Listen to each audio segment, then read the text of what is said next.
What a day in markets. On Monday, I said something that came into fruition today. And I thought I'd share that today. When there's nothing else and everything sells off, you have dollar. And that was witnessed today, folks, with dollar. Beautiful little rally. Gold absolutely capitulated out of that 1975. What a day. Let's jump straight into the charts and run through why it happened and also where things are heading next. Let's go. So looking at dollar over there, dollar with a nice explosive rally to the upside.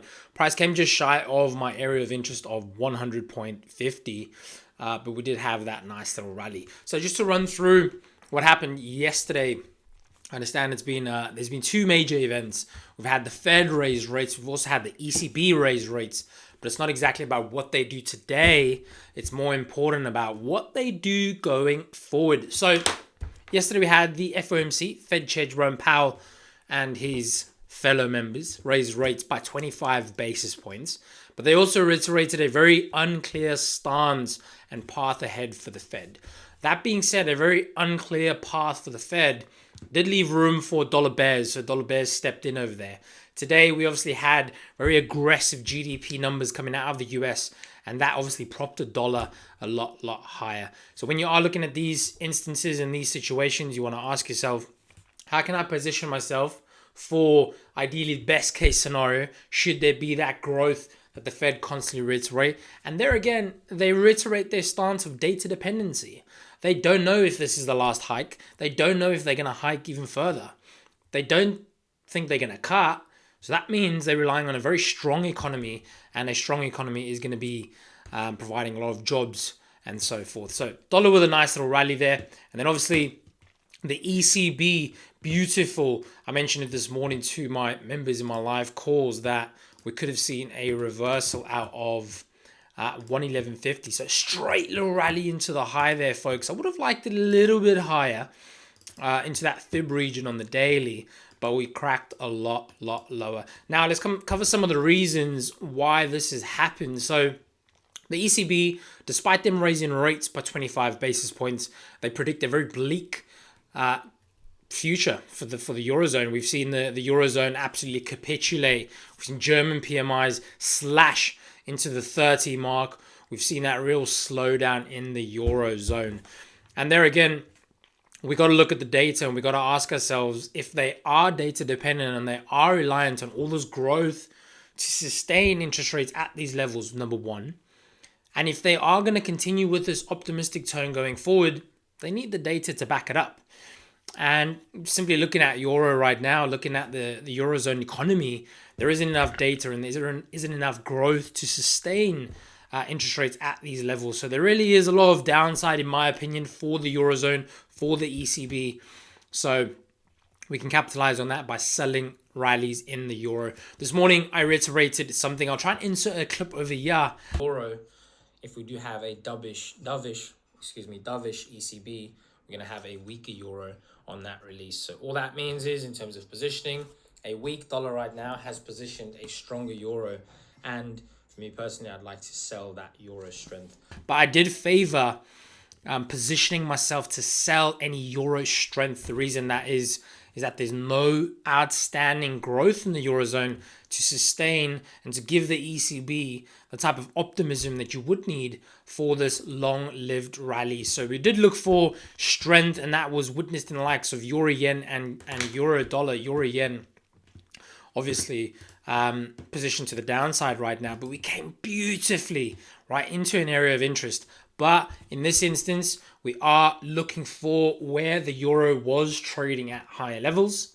If we understand and we know we're going to have a dovish ECB, a dovish hike, which would give us a weak Euro, we are looking for where Euro is elevated, right, for us to sell that strength, for us to capitalize on it trading higher if we know it's going to trade lower on a dovish ECB. So a nice little sell-off there on Euro Yen, roughly around 100 pip from the high, so beautiful short.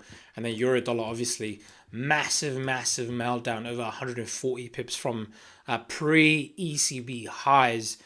Massive sell-off. Looking at this on the daily there, folks, we are obviously trading below an important daily level over there. So this is really a make or break for Euro. Should we close anything like it is right now, feel free to just sell the rallies into that level. So should we see a rally into, let's put a round psychological level on it, 110.50, do expect some further sellers to turn up there. But this is nothing I would buy.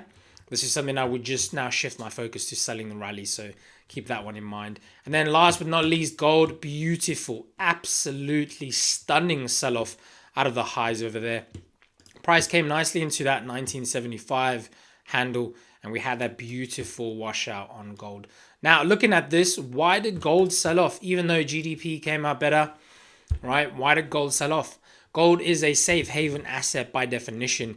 It is something that relies on a lot of growth, and it is also something that people flee to and investors flee to in light of safety. If there is no need for safety and there is no concern, i.e., a very strong GDP print today, people are going to invest in the US. People would rather put their money into equities. We had a rally in equities. The Nasdaq up 1.3%. The S&P, excuse me, almost said silver there. The S&P and the Dow all up on the day. So investors and traders would rather park their money in the likes of riskier asset, be that equities, instead of needing that safe haven, which is gold. So gold suffered a very, very big sell-off on the day right now, 270 pips. But from the high over there, let's just measure it over there, more than 250. Yeah, 350 pips over there to the downside off of those highs. So if you are a gold trader, I would say focus on selling the rallies in light of that firm dollar. You are going to have loads of opportunities to sell the rally. Where would that first rally be?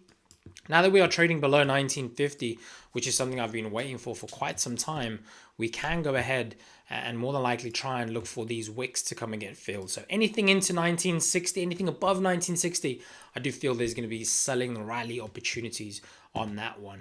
But euro, massive, massive sell-off.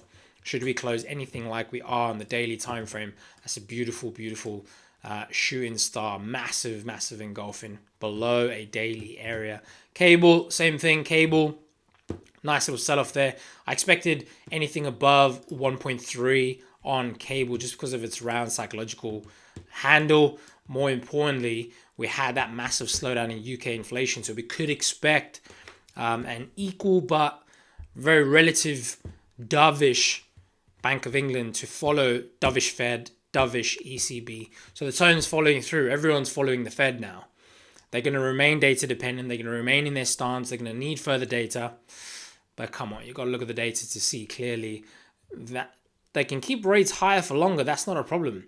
But the lag of these high rates is yet to hit economies.